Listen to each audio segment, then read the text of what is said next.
Al was my first. No. Let me clarify that. Al was the first entrepreneur that I met. At least my 7-year-old mind understood that Al owned the local candy store where my sister Charisma and I racked up a weekly tab on the long walk home from school. We even bought candy for our friends. We had a girl squad before it was trending and life was all right.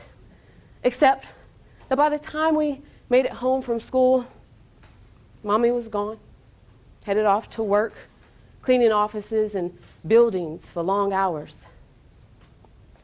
Thank God. She taught us girls how to cook and DIY our way around the house, and not just Charisma and I, but the resourcefulness of our Black, Mexican, and Vietnamese neighbors was pure genius, and life was all right. I mean, for God's sake, y'all, we had a tab at the local candy store. We had the newest toys. Y'all remember the Cabbage Patch Kids? We had the biggest microwave on the block. And we had that ginormous first generation IBM computer. Plus, a really mean Doberman to protect it all. And us girls, because Mommy was gone, spending nights cleaning offices and buildings.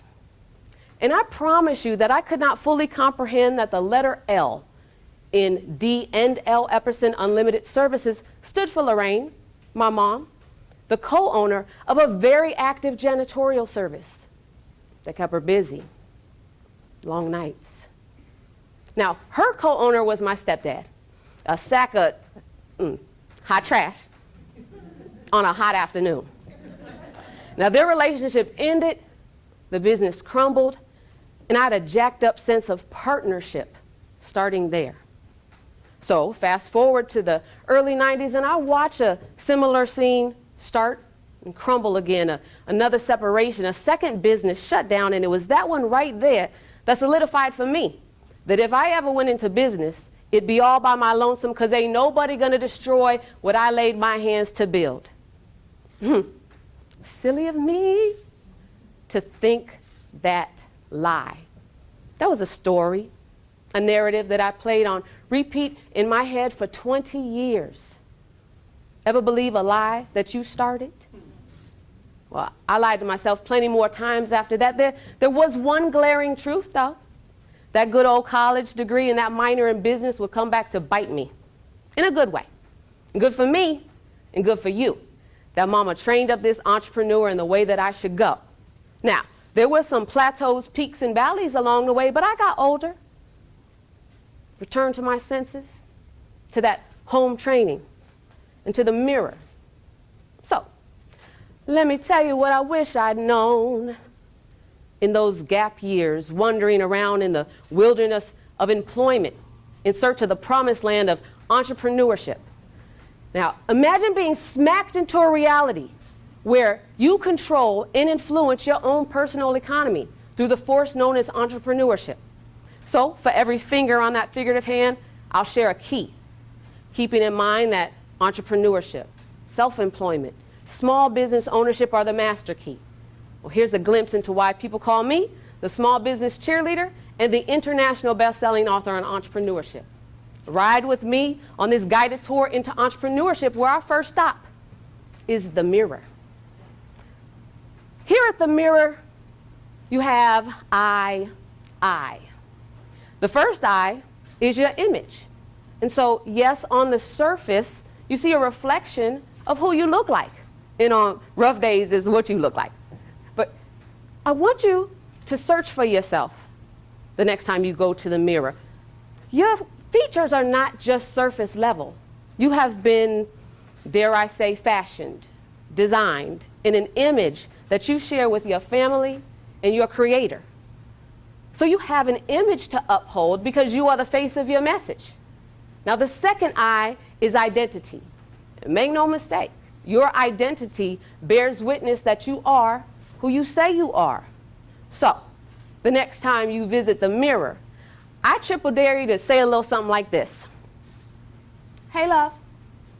Hey, Tisha Hammond. What can I do to improve your day? Sometimes you just have to remind yourself who you are and whose you are. Now, too much time at the mirror can take us off course. So let's make our way to the second stop on this journey into entrepreneurship. All aboard? Now, if you're on board, I want to hear you say, whoop, whoop. Whoop, whoop. There it is. Now, the second stop on this journey is the bench. Now, the bench is inviting. It's warm. It's got that special groove that fits your butt just right. So here at the bench, you sit and you ponder some incredible ideas. And then what? You get comfortable. Oh, dang it, the bench is where dreams go to die. So we don't hang out there for very long. You see, as entrepreneurs, we kind of thrill seek. I mean, isn't that the whole point of entrepreneurship in the first place, to risk it all for some greater reward?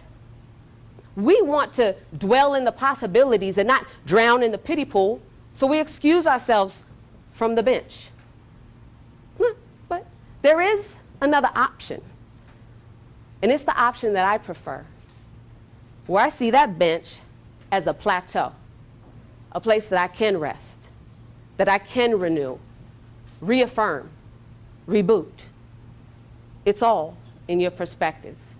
Now, the third stop on the journey is the ATM, and here, currency isn't always green. ATM meaning automate, talent, monetize. So y'all, I heard poor defined as passing over opportunities repeatedly, and so I redefined rich as resourceful, innovative, curious, and hungry. Now, take that to the bank.